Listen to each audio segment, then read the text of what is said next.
Welcome back, everyone. It is a gorgeous day here in the Adirondacks. We are still here in New York and we're doing a couple of reshoots. Again, I have to explain that my backup hard drive decided he'd had enough, and so I lost quite a few of the raw footage that I got. So we are doing a reshoot today. It is September 16th, 2025. And we are going to do a reshoot of Fort Ticonderoga. Hopefully the second time is the charm. I've had to do a couple of these. So it is almost 10 o'clock, going for 10 o'clock. And the fort opens at, I think, 9:30. So we should be there about 10 o'clock because we're not that far from there. And we're going to drive through the town of Ticonderoga to get there. So hang on, here we are on our way.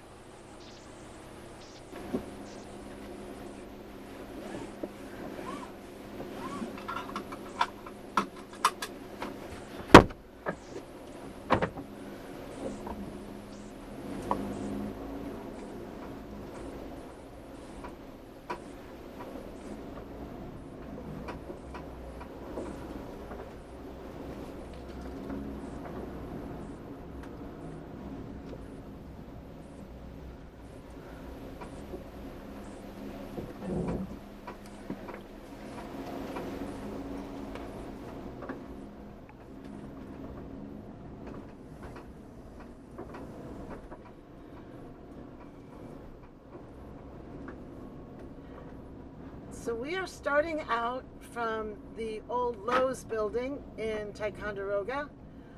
It's right next to the Walmart. The Lowe's building has been closed for, I think, several years. And we are going to head toward downtown Ticonderoga. I am trying something new today.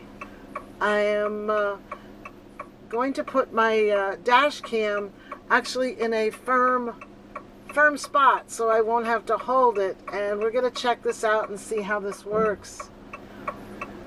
I had stuck some Velcro at the bottom of my camera stand, and I stuck the other part of the Velcro on the dash of the van, and we're going to see how this is going to work. I haven't used this method before, so this method is entirely new, and I am afraid that the camera might overheat, so we might have to abandon this method here somewhere along the line, but we're going to give it a shot and see how it works. I want, as a point of clarity, we used to come to Ticonderoga when I was a child. We would come here probably once, maybe twice a month. This is where we did a large portion of our shopping because Schroon Lake did not have a lot of options. It did have a grocery store, but it did not have a lot of options. And this roundabout has been here ever since I can remember. I think that's probably the first roundabout I've ever had to drive around. They're much more common now. So we are heading down Main Street in Ticonderoga. It's early, so things are just waking up. This is a Tuesday, and you'll get a chance to see what Ticonderoga looks like right now. And I do have to say, as just my personal opinion, is it used to be a whole lot more busy, and it used to be a much more active place. The building on the right would have been the old Agway building. It just seems a little sadder than it always did when I was growing up. It's not unusual to see this happen to some of these towns along Lake Champlain.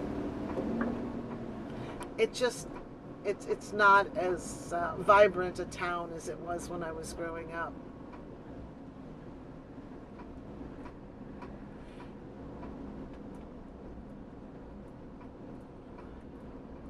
My parents did a lot of, they had a lot of social activities. They would bowl here.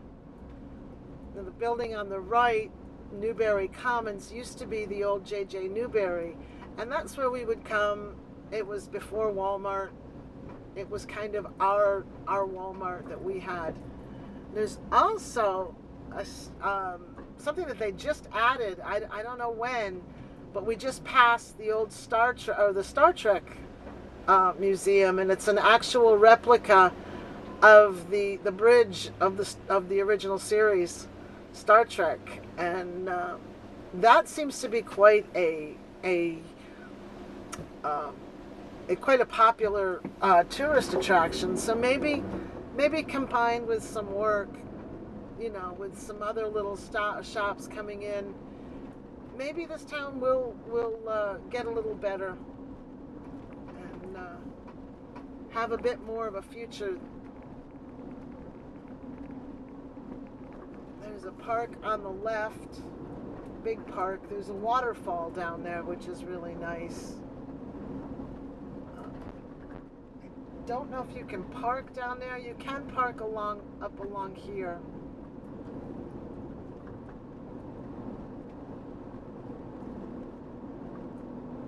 So we're gonna head it's about a mile from here, the fort. So we are going to take our trip there.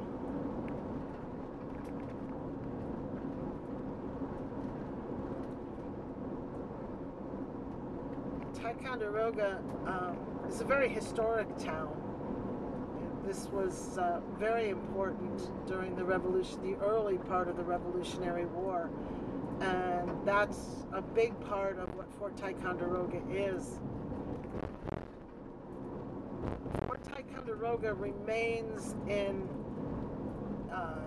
its private hands, so there is a fee going in, but with that fee you also get a token to do Mount Defiance, which is also part of the property.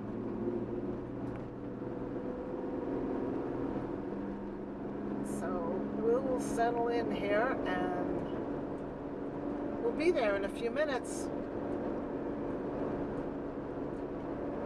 And as I've said before, the colors are just not that impressive so far. I'm really surprised because usually they're turning. What colors I do see on these trees are mostly brown.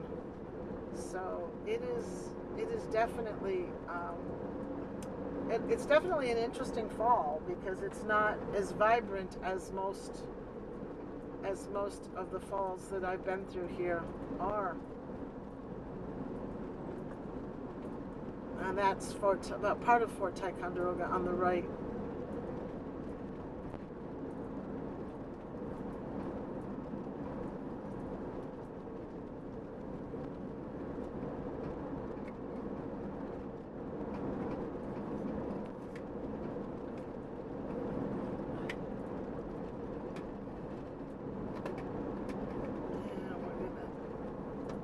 Cash out. We're going to do this with cash today. You'll get a bit of a glimpse, a very, very brief glimpse of Lake Champlain.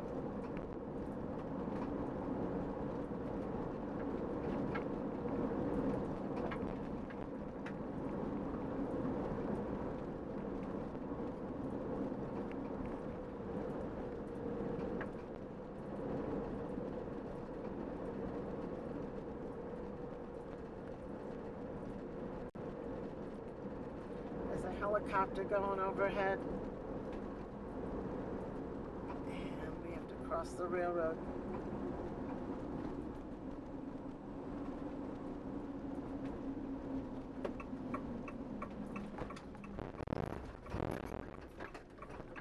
And this is actually 250 years from the time that Fort Ticonderoga was playing the part in the American Revolution.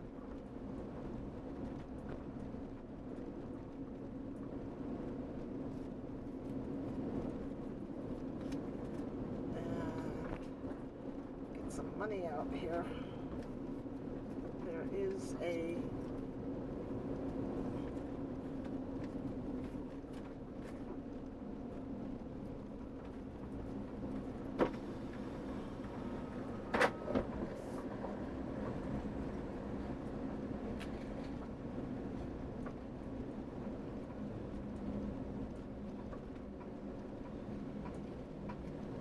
There is also the King's Garden and cruises, which I believe are included in the fee, but I am not sure.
Hi. One senior? One senior? Yeah. I don't know. Okay. I would take it. I have a question. Do you have to make a reservation for the cruise? You do. Okay. And I only have the 3:30 left today. Okay. So did you want to do that? Yeah. It would be a combination ticket of 47. Oh, It's you have to additionally pay for it. for the cruise. Right. Okay. Okay. So- No, that's not. Okay. I'm going. I want to go to Plymouth, and that's like 40 some bucks. Yeah, so while you're here, maybe just kind of like it from afar. Yeah, we still get the token to go up You do. Mountain Defiance. That's what kind of makes it worthwhile. Yeah. So, what is your zip code there? Well, it's. I grew up in Schroon Lake, Oh, but okay. my current zip code is 12863.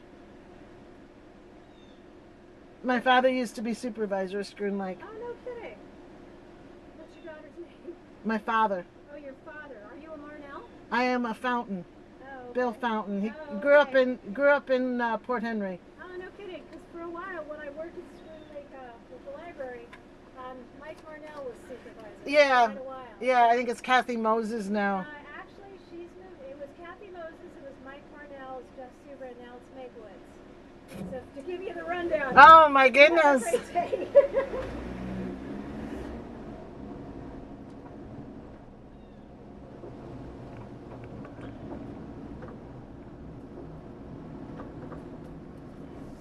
So we are going to head to the. I'm just going to give you a brief stop at the King's Garden. I think, because I don't think you can come back. I think this is a one-way road in.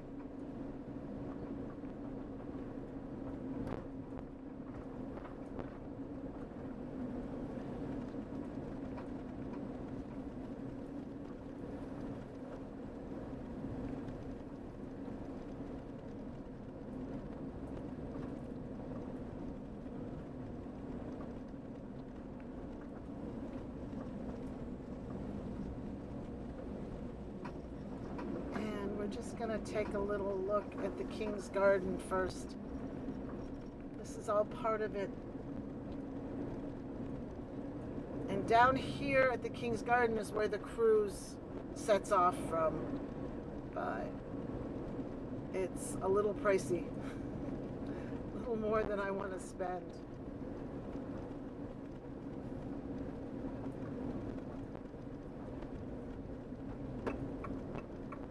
So we're gonna zip on into here.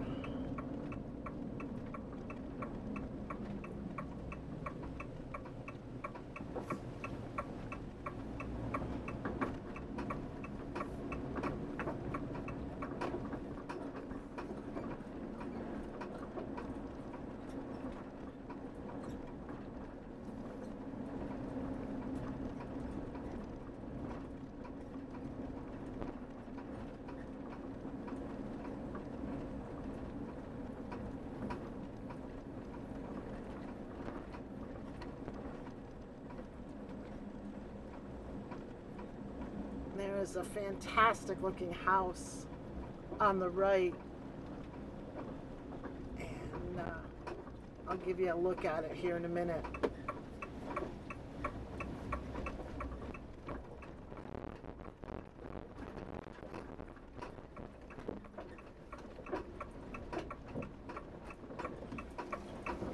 Need to park so I can get some solar.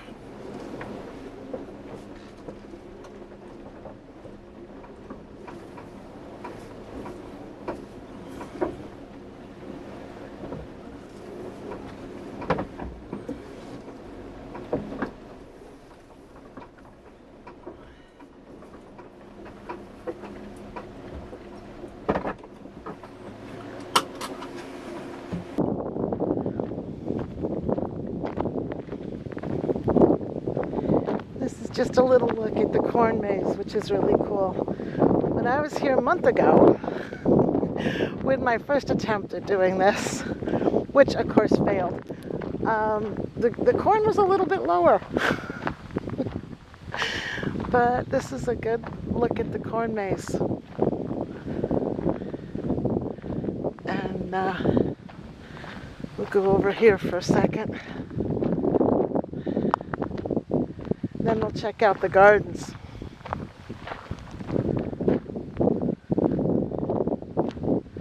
Flowers are a little different too when I was here.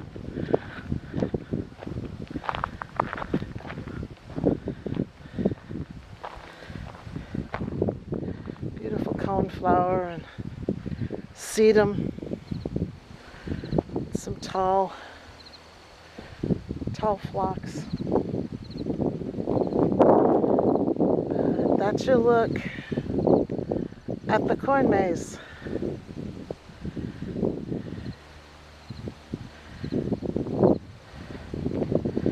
So we're going to go check out the garden. Okay, this is the house that I think is just absolutely spectacular. I think this is so cool.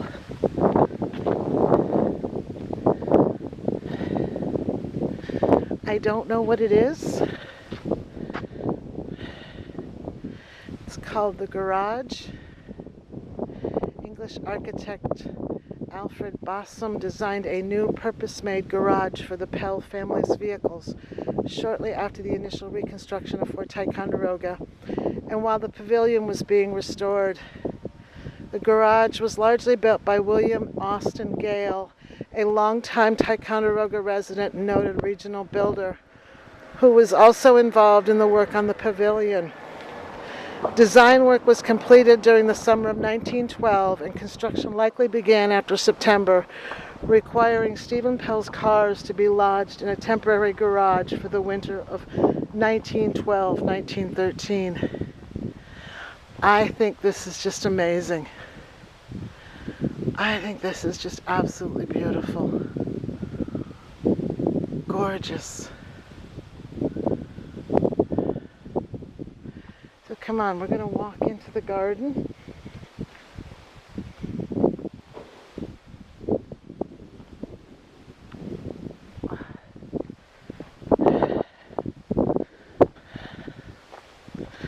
And this is where you'd pick up the boat for the boat cruise.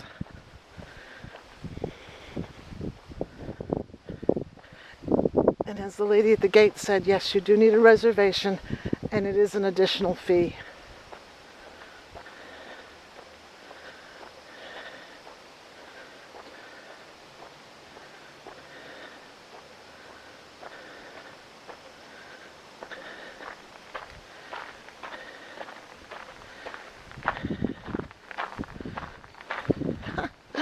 Big squirrel.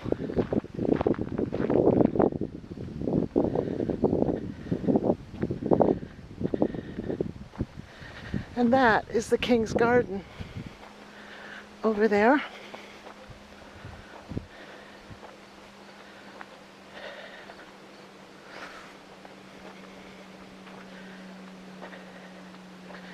And we're going to take a look at it.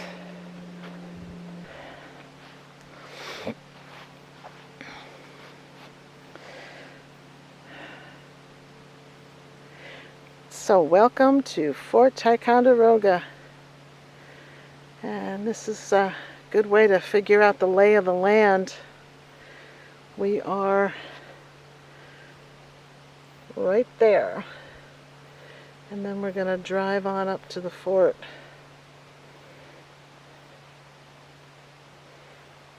There's hiking trails, there's the ferry to Vermont, and the Lachute River.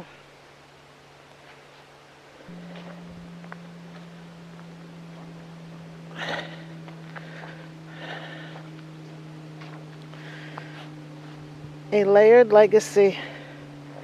This fertile plain was once the floor of a prehistoric sea that receded to create Lake Champlain when the French built Fort Carillon, known to the English as Ticonderoga. These rich lowlands supported a large garden to supplement the limited rations issued to the soldiers. As the fort changed hands during the conflicts of the 18th century, the gardens nourished each army that held the peninsula, French, British, and American. The ground went fallow following the Revolution as the military value of the site diminished. The ruins of the fort and the natural landscape attracted the attention of merchant William Ferris Pell, who purchased the land in 1820, and the same soil that had nurtured the garrison gardens, Pell planted an extensive arboretum. The Pell family eventually rented the pavilion and its surrounding lands to a series of tenants who ran it as a hotel, welcoming guests from coaches and from adjacent steamboat dock. The hotel and family supported it, operated for the rest of the 19th century. While the hotel ceased operation around the turn of the 20th century, a tenant farm worked much of the land until the restoration of the fort's ruins in 1909 brought more attention to the area. Stephen H.P. Pell and his wife Sarah G.T. Pell, responsible for the restoration, made the pavilion their summer home and planted extensive private gardens. And there's a look at Lake Champlain, and that would be where you pick up your boat for the boat cruise.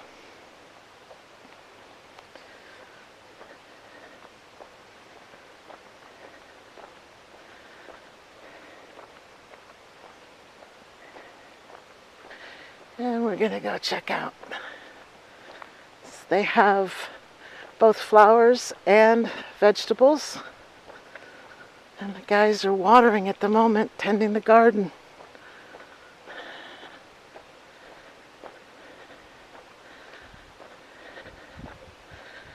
Very cool.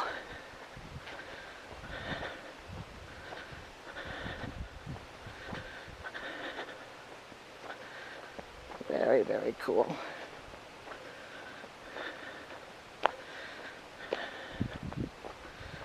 We're going to go in this way.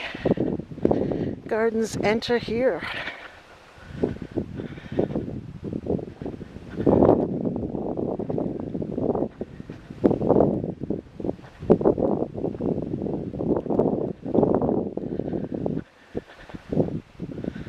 Let's see what they've got that they're growing.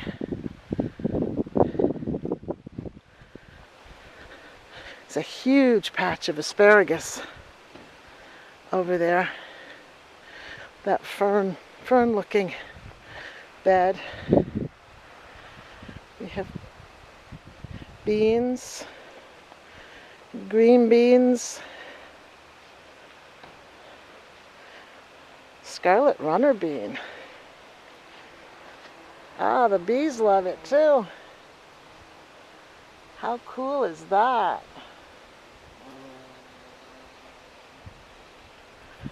How cool is that? Green pepper.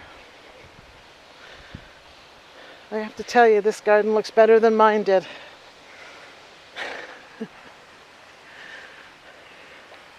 I got some corn growing. This is getting close toward the end of the growing period here. After September, you can get snow. So this is probably the last few weeks of actual growth. Onions.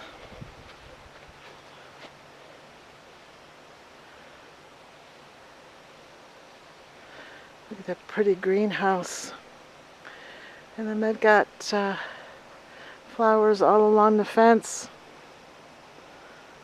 Very cool.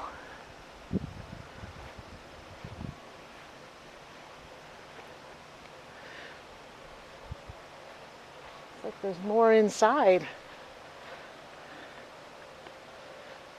Farm to table garden. Wow. I have a guess what that is, but I'm not gonna say. I think it's Swiss chard. Wow. Very cool. I was right. Yep, Swiss chard. Radishes. Tomatoes. They have some annuals in here too. They've got zinnias, some cannas, and bearded iris, which is my flower, my favorite flower. For me, there's the iris and then there's everything else. Mexican sunflowers, I like those too. And again, the bees are absolutely loving this. Cool.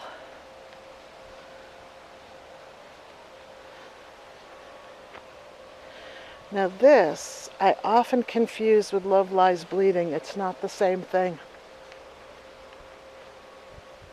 The rainbow garden. Hey. Coxcomb. There's a lot of annuals in here.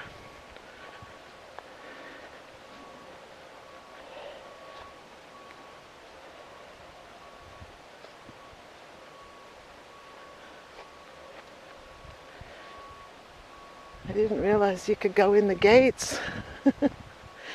Oh, aren't they pretty? Zinnias, but I never had the patience for annuals. The idea of planting the same plant every year, having to buy new every year, just never struck me as very feasible. Very cool. Very, very cool. Hibiscus. I wonder how that does here. They must have to take that in, because hibiscus doesn't always do well in our climate here. Cut flower garden. Very cool.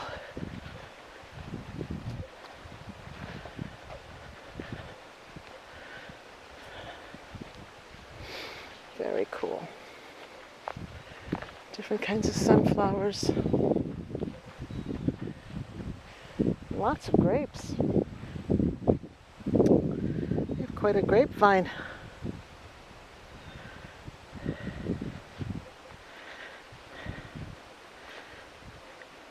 Wow.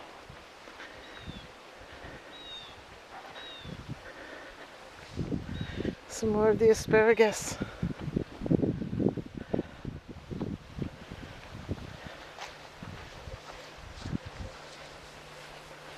Very cool.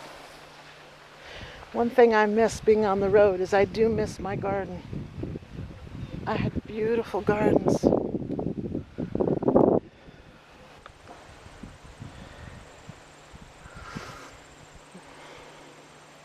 And this is a peek in the back. I'm not sure we're allowed to go in, so we won't. We'll do this from here. Much more formal. Very pretty. Very, very pretty.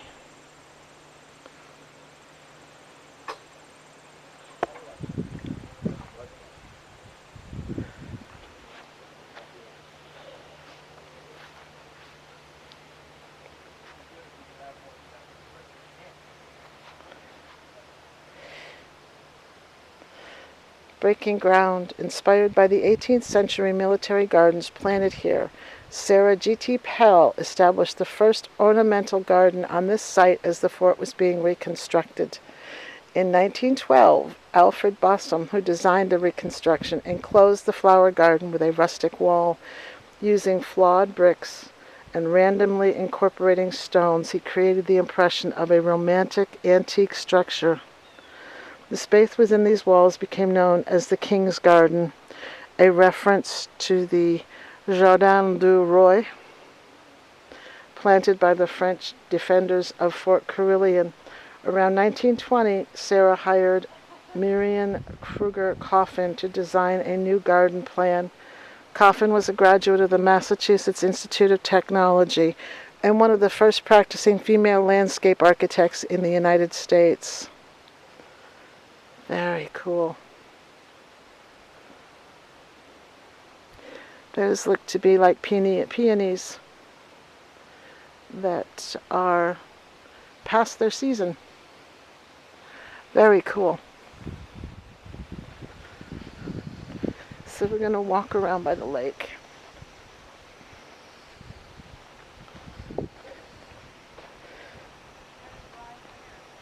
Wow, this is so pretty.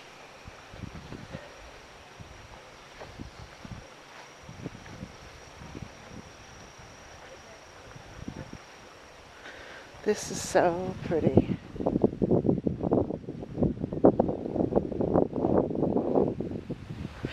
Oh, they have eggplant too. I love eggplant.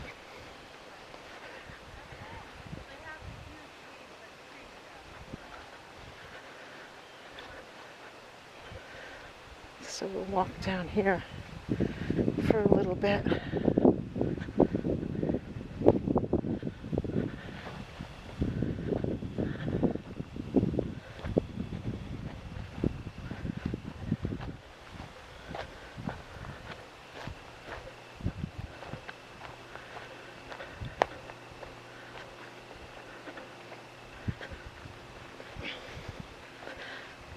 What a pretty day for a cruise.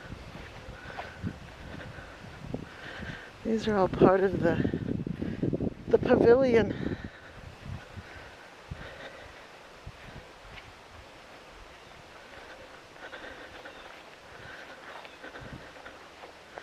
As we look out onto Lake Champlain.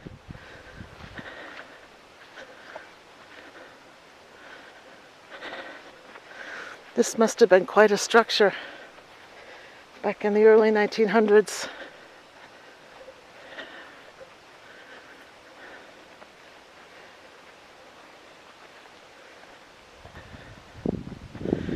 This must have been quite a structure. I don't know if it's open to the public.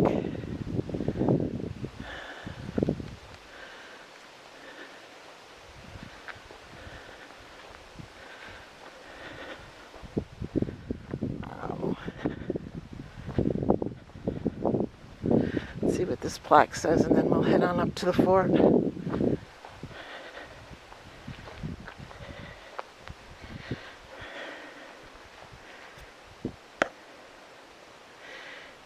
Near here on July 30th, 1609, Samuel de Champlain, aided by two Frenchmen and Huron and I'm not even going to try to pronounce that. Allies defended a band of Iroquois warriors.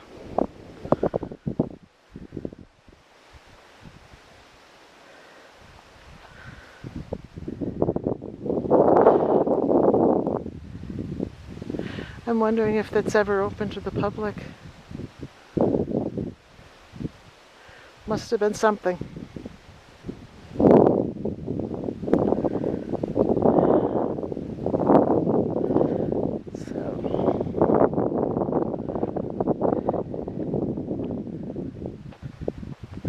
We're going to head on up to the fort. This is the first time I've ever actually been at the King's Garden. I've been to the fort many times. Another place that we used to come on school trips and with family and on occasion.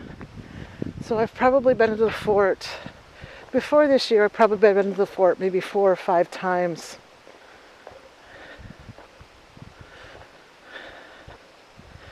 Interesting. Oh, that is very cool. That is very cool.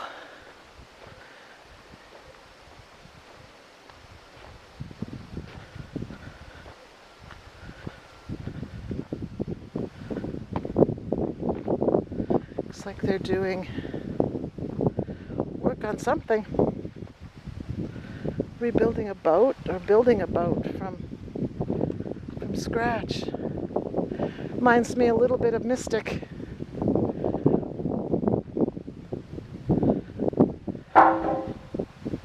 Wow. Very cool. Is that not cool?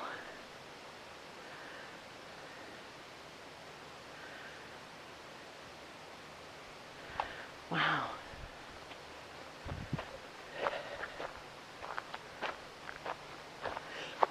Do they ever open the pavilion for public? I don't know. I don't come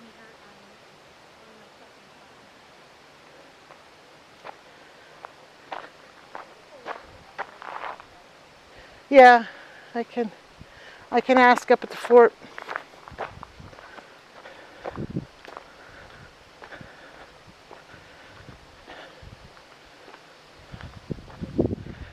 They look to be like the top of nets, fish nets, almost.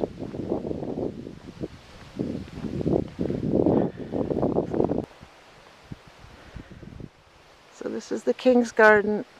I do know that there is part of the program at the fort is they will walk down to the King's Garden. You walk down behind the soldiers. Lots of places to picnic and lots of picnic tables, porta potties. Very cool. When you think of the history that was here. Wow. So we're going to head on up to the fort.